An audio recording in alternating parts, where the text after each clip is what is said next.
નામ નગર નવકુંડ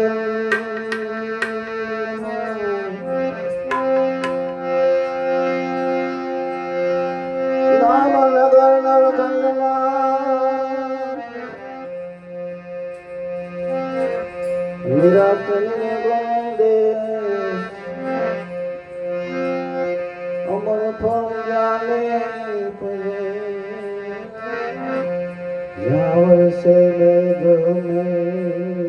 આ કાયની અંદર એવી એક મીઠી વીરડી છે ત્યાં અખંડ ધારા હંમેશા મેઘ વરસી રહ્યો છે. કેવો મીઠો સ્વાતિના નક્ષત્ર વરસી રહ્યા છે, જીલનારા જીલી રહ્યા છે.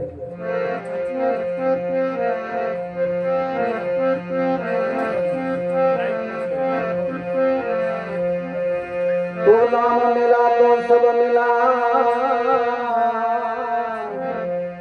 सकल शास्त्र गावे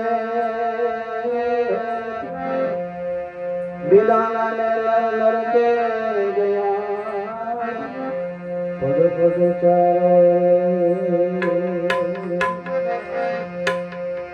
મહાપુરુષો કે ગમે એટલું કરીશ ને તોય કઈ વળે એવું નથી, કારણ કે ભક્તિ શું છે એ જ જાણી નથી. કોઈ નાવું ધોવું ટીલા માંડવા ભભૂત લગાડવી જટા વાળ વધારવા એમાંથી એક ભક્તિનો પ્રકાર નથી. આ બધું હોવા છતાંય તો વિચાર કરો, જે રામાયણની અંદર સીતાના ઉપાડી જનારો રાવણ કયા વેશમાં આવ્યો હતો? સાધુ વેશમાં થતો એને ખબર હતી કે આમાં બધું થાય. એટલે માણસ છે ને માણસ થવામાં કાંઈ કરવું પડે એવું નથી. એક શ્રીજીને સમજણથી રહેવાની જરૂર છે.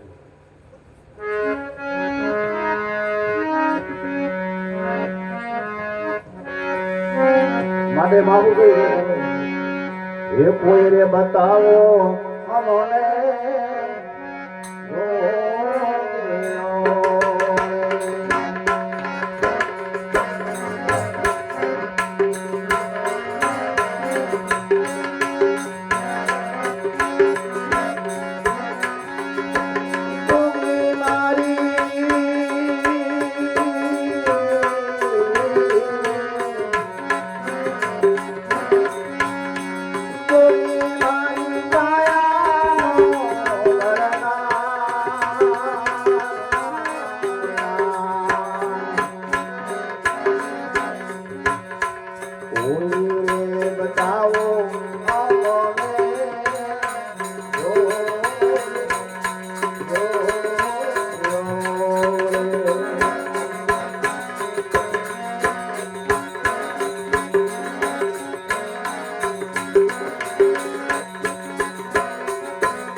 આમાંથી જો આ બોલનાર પુરુષ જાય ને બાપુ એટલે આપણા હાથ પગને કોઈ રાખે નહીં.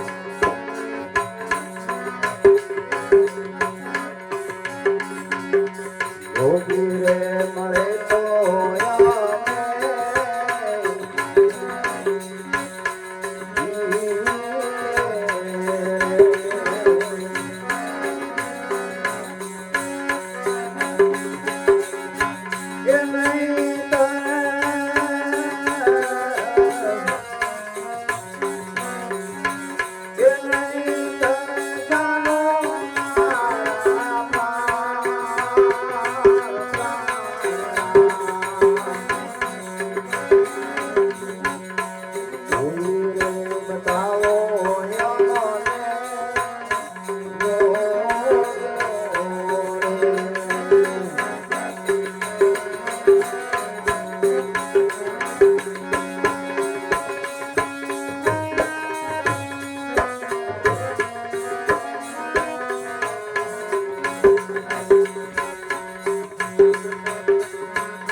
સંતોએ આવું કીધું છે કે કાચી માટીનું આ પૂતળું એક બનાવ્યું છે તો આ તો સહેજ કાચું પછી આને પડતા આમ નક્કી ખરું ભાઈ કાચું બી હોય તો પછી આને ગમે ત્યારે પડી જાય.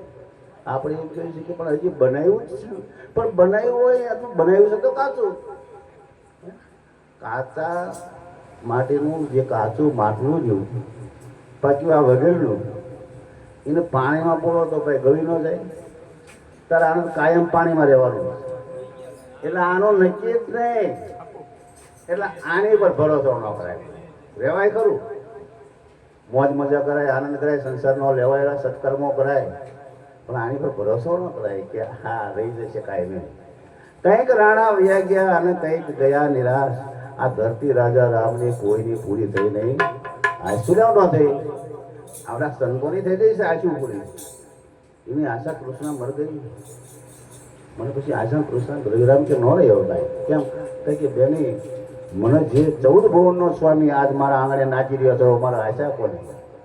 આપણે કાયમ દાખલા દ્રષ્ટાંત આપીએ છીએ કે એક ડોશીમાં હતા, જાજી ઉંમર દીકરો થયો અને એ દીકરો બિચારો હજી જન્મેલો હતો અને આ દાદીની ઉંમર તો જાજી.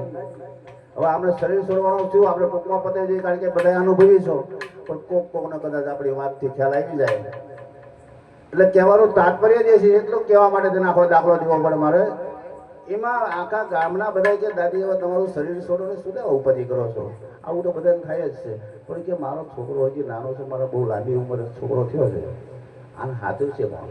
કે પણ અમે હાથું કે મને ભરોસો આવતો નથી. એમાં એક 9 એટલે 16 વર્ષની દીકરી આવી કે દાદી આ છોકરો હું હાંચીશ, તમે તારા સ્વત સીધાવો. દાદી કે પણ એમ મને મન માનતો નથી. કે હું તમને વચન આપું કે વચન ભરી મને ભરોસો રહ્યો. ઘણા છૂટી ગયા છે. હે ઓલા નહીં મારું હથિયાર એને હથિયાર લીધા તો વચન ચૂકી ગયો હતો. એટલે આ નક્કી નહીં કોણ ક્યારે વચન ચૂકી જાય. એટલે કે એમ નથી. પણ દાદી એક વાત કરું કે કરી બેન કે આ તમારો છોકરો રહ્યો ને એ મારો વર, મારો ઘરવાળો આજથી જાઓ, બીજાનું નહીં પણ બીજા મારા ભાઈ ને બાપ, આ તમારો છોકરો આજથી મારો ઘરવાળો. અને એ છોકરાને કાંખમાં તેડી અને ઊભી થઈ અને દાદીએ શરીર છોડી દીધું, અંતિમ સંસ્કાર કરી નાખ્યા. અને પછી આ દીકરી 16 વર્ષની દીકરી જોઈજો તો ખરા એક કરુણાત્મક વાત. આની અંદર શું તાત્પર્ય છે, શું રહસ્ય છે? આ દીકરી કાંખમાં આમ જો છોકરાને લઈને બજારમાં નીકળી. થોડા ગામમાં ધુવણિયા તો ઘણા હતા, કોઈ દીકરીઓ નથી દેતા એવા નવરા ઓટે બેઠા હતા. કે બેન આ છોકરું કોણ તારી વાત? તું તો હજી 16 વર્ષની જ છો ને. કે એ મારો ઘરવાળો છે. અરે પણ આને આરે લગ્ન કરે કે હા મારો ઘરવાળો છે. અરે પણ અમે આ જોવાઈ જોવો તો રૂપના અંબાર તને કોઈ ગામમાં ધ્યાનમાં જ ન આવ્યું કે આને નક્કી કર્યો? એટલે ઓલા દીકરા છે ને આ છોકરીને લાલચ આપે છે કે ક્યાં તો કોઈ તને હરારના હાથીલા લાવી દઉં, ક્યાં તો તને આમ જો પાટણથી પટોળા લાવી દેવું. દીકરી શું કહે છે? જાઓ મારો લાલચ, તમે લાલચ જ આપો, તમે કઈ ન કરી શકો. અને હાથીલાનો વરનાર તો આ કાનો રમત મારી ક્યારે મારા કહેવાનું એમ કે અખિલ બ્રહ્માંડનો નાથ, જેને જગત સંતોએ ગુરુ કીધો છે, ઈશ્વર કીધો છે, પરમાત્મા કીધો, આત્મા કીધો છે, કોઈએ કંઈક નામથી એને પોકાર્યો છે. હવે એ જો તમારી કાંખમાં હોય અને તમે ઓલા લવારિયા જોક છોકરા જતા હોય ને તો ધિક્કાર છે મૂકીવાને કે જેના ઘટમાં છે આત્મા પરમાત્મા છે, સંતોએ નક્કી કરાયો છે કે તમારો સ્વામી તમારી અંદર છે. તો એને મળવા માટે બસમાં, રિક્ષામાં કે પ્લેનમાં કે કશાય સાધનમાં જવાની જરૂર નથી. તમારી અંદર તમને મળવાનું છે. સાસા સાધન શું કરવું પોતે પોતાની પાસ. જો તમે તમને મળવામાં જો મજબૂરાઈ કરતા હોય અને લાચારી કરતા હોય અને વાર કરતા હોય ને તો એ આપણી મોટી મૂર્ખી છે. પહેલા આપણે પોતાને જાણવાની આપણો ધર્મ થાય છે. એ જાડેજા પાપ તારું પોતાનો ધર્મ તારો અંબાર તું કોણ છો? એમ આ પોતે પોતાના આત્માને જાણીને સંતોએ પછી કીધું કે જેને જાણ્યો પોતાનો આત્મા એને જાણવાનું રહેતું નથી કાંઈ, પછી એને જાણવાનું કાંઈ રહેતું નથી. આ વસ્તુ અજર છે, અમર છે, અવિનાશી છે. તણિકાળમાં એનો નાશ છે નહીં. બાકી શરીર તો બધાનું જવાનું ને જવાનું. એટલે શું કીધું આગળ?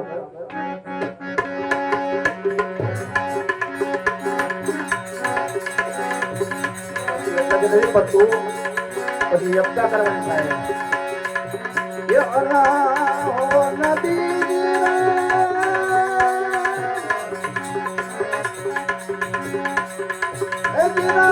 મને રહી તમે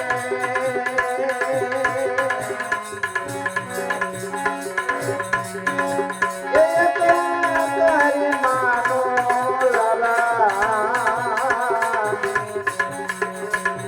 કે તું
શરીર હતો ને પણ આ શરીરમાંથી એક જે આ તેલ ખૂટી જાય છે ને પછી આ બધી બુજાઈ જવાની પછી તારો પાવર કચ્યા કામમાં આવવાનો નથી જે કરવા હોય પંદર કરી દે કારણ કે એક વખત ખૂટી જાય છે ને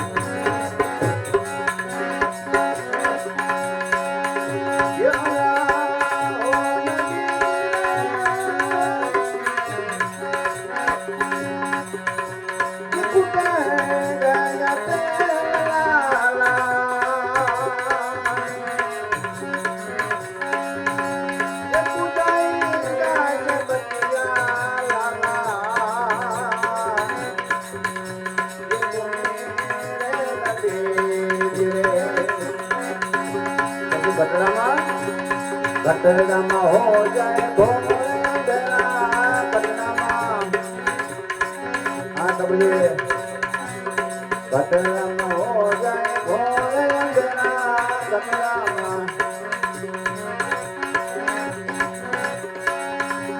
हो जाए भोले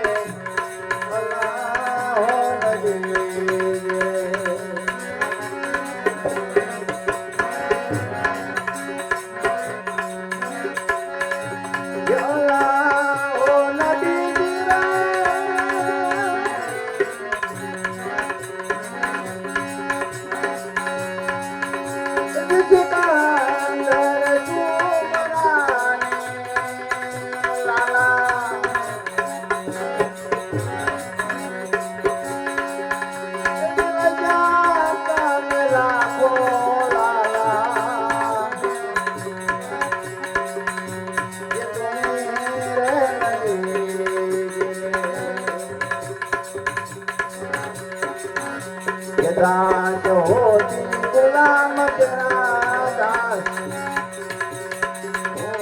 गुलाम तेरा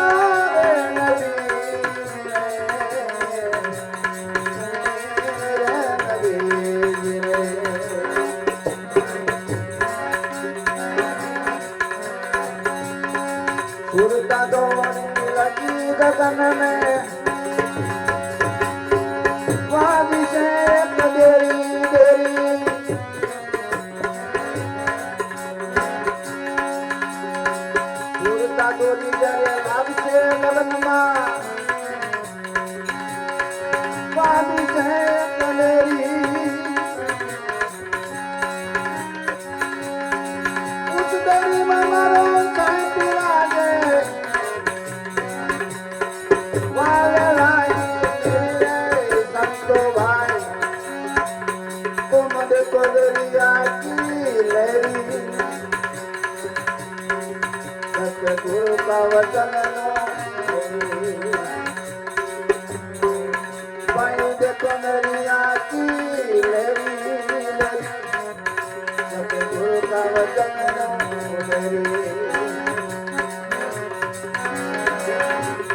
આપણી બોડી અંદર આપણા શરીરની અંદર શું શું રચના છે આવું કબીર સાહેબે આ વાણીની અંદર કીધું આગળ શું કીધું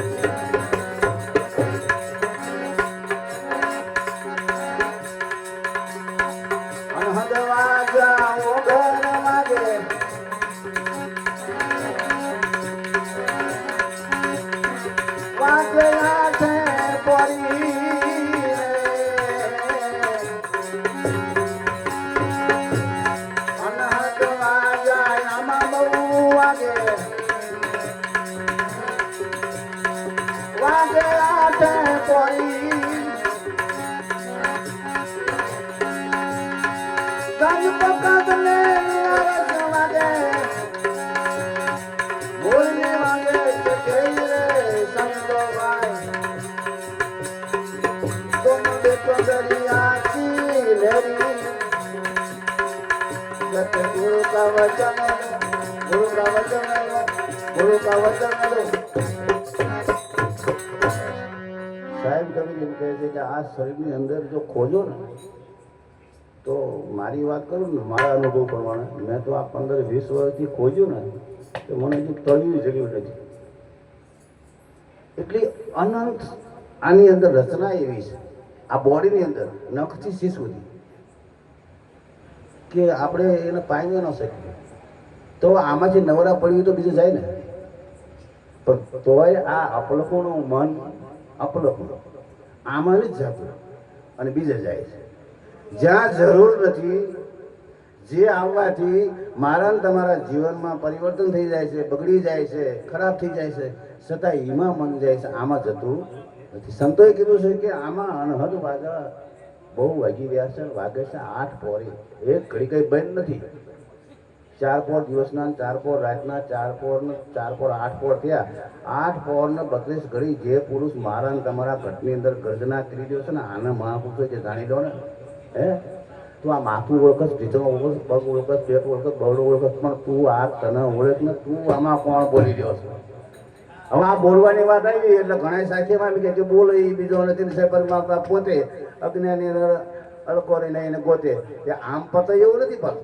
કે આ બોલે જ છે એમ પતાય એવું નથી નહીં તો ઉપદેશ ન લેવો પડે બાપુ બોલે ને ત્યાંથી તો ઘણું આંબું થવું પડે કારણ કે આ તો બોલે છે બોલાવે છે ઘરમાં પાછો બોલી રહ્યો છે એટલે મહાપુરુષોએ કીધું કે આ ઘટની અંદર ઘણા બધા એવા રસ ઘણા બધા એવા સ્થાન છે એટલે આના નિરખતા ન્યાણા હશે આની અંદર જે રહ્યું ને એના સંતો જાય ઓળખો એટલે કબીર સાહેબ આપણને આગળ શું કહે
એવી કડીની અંદર વાત કરી કે આ વનખંડી એટલે આ શરીરને વનખંડી કીધી છે આ વનખંડીમાં એક તરુવર નામ ઝાડ આ વનખંડીમાં એક તરુવર ડોલે નહીં પાત નહીં પહેરીનો મતલબ થાય આના ડાળ્યું નથી પાંદડાય નથી આમાં એક તરુવર નામ ઝાડ છે આવું ઝાડ છે ને ડાળું પાંદડા છે નહીં હવે આ ચડી જવું જોઈએ નહીં ભાઈ આ વનખંડીમાં એક તરુવર ડોલે નહીં પાત નહીં પહેરી હવે અહીંયા ધ્યાન દુઃખ કાંઈ કામ આવતા તમારે ઓલા માટલાને પૈકી લાગવું હોય ને તો આમ હાથ જોડવા પડે જોવું પડે આ બાબુને પૈકી લાગવું હોય હાથ જોડવા પડે એમાં આમ જોવું પડે પણ તમારે તમને પૈકી લાગવું હોય શું કરવું પડે આટલો તો વિચાર કરો હે જો હાથ જોડો ને તો એ ફેલ છે નામ લો તો એ ફેલ છે કારણ કે નામ તમે કોનું લો છો પછી સંતોએ કીધું કે કોનું લેવું નામ પછી નામ લીધે મેળ પડે એવું નથી એટલે વનખંડી બાઈ તરોડ ડોલે નહીં પાત નહીં ફેરી ત્યાં ધ્યાન નહીં ત્યાં ધૂપ નહીં ત્યાં અલખ દીએ છે ફેરી ત્યાં રોજ આવડો પરમાત્મા જાય છે ને આવે છે જાય છે ને આવે છે જાય છે ને આવે છે 21,600 શ્વાસા જે આપણા ચાલી રહ્યા છે એની અંદર જો આપણે એ ઝાડની અંદર જઈએ ને એ ઝાડને પાંદડા છે ડાળ્યું છે તો સંતોએ તો એવું કીધું છે કે તું શ્વાસે શ્વાસે સ્મરણ કરી લે એ યુક્તિમાં તારી મુક્તિ છે શ્વાસ ઉશ્વાસે સ્મરણ કરીને એ યુક્તિમાં તારી મુક્તિ છે એટલે આ શ્વાસ સાથે જોડવા માટે છે ને સંતોએ આપણને ભજન આપ્યા છે. શ્વાસની સાથે આપણે જોડાઈએ ને તો આપણો શ્વાસે પૂરો નાઈપીએ જાય તો બોડી સ્વસ્થ રહે, સારી રહે. એ માટે તો કરવું જોઈએ જ નહીં. આને તો એક બાજુ રાખો. અને અહીંયા કને જો શ્વાસ ઉશ્વાસની તમારું મારું ધ્યાન ગયું ને બાબુ, અને અહીંયા જો ભેગા થઈ જાઓ તમે, એ જીવન જીવ ને ચાલા કીએ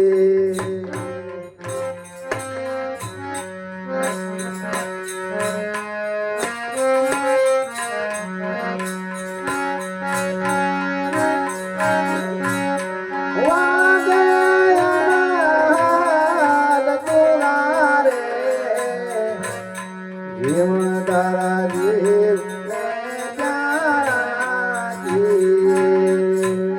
એ જીવન સંતોએ કીધું છે કે આ જગ્યાએ તારા જીવને રાખીને તો તને તારા ગુરુ મહારાજે કીધું એનો પ્રકાશ થાય છે. અહીંયા વીજળીનો ચમકારો થાય છે. અને ત્યાં કોણ છે? ત્યાં કોણ બોલી રહ્યો છે? એને હોઠ નથી, કંઠ નથી, મુખ નથી, કાંઈ નથી, શરીર જ નથી. તો શરીર ન હોય કોઈ મરે? શરીર વાળો મરે પણ ઓલો શરીર વગરનો મરવાનો નથી. એટલે હોઠ કંઠ હાલે ને આવું ગુરુ મહારાજે આપણને ભજન કીધું છે. પણ એ વનખણીમાં એક કરોડ ડોલે નહીં, પાત નહીં, ફેરી અહીંયા ધ્યાન નહીં, અહીંયા ધૂપડી અહીંયા અલગ દિયે છે, ફેરી તું દેખો દરિયા કી ડેરી સદગુરુ કર્યો છે બદલો ને હેરી આગળ શું કીધું વળી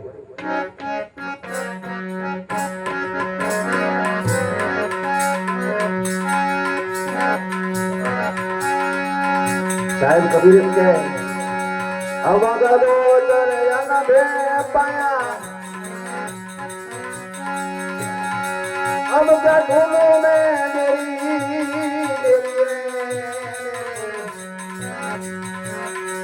अब मुझे बोल रहे न बे पाया अब क्या ढूंढूं मैं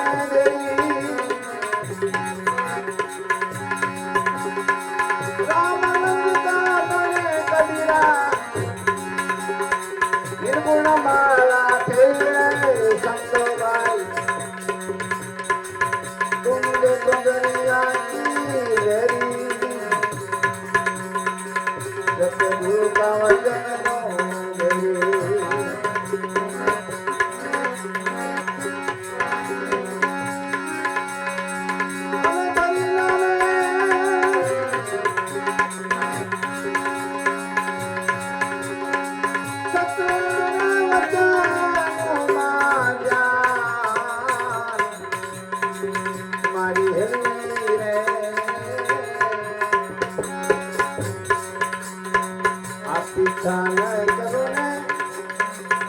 तुम्हारा नाम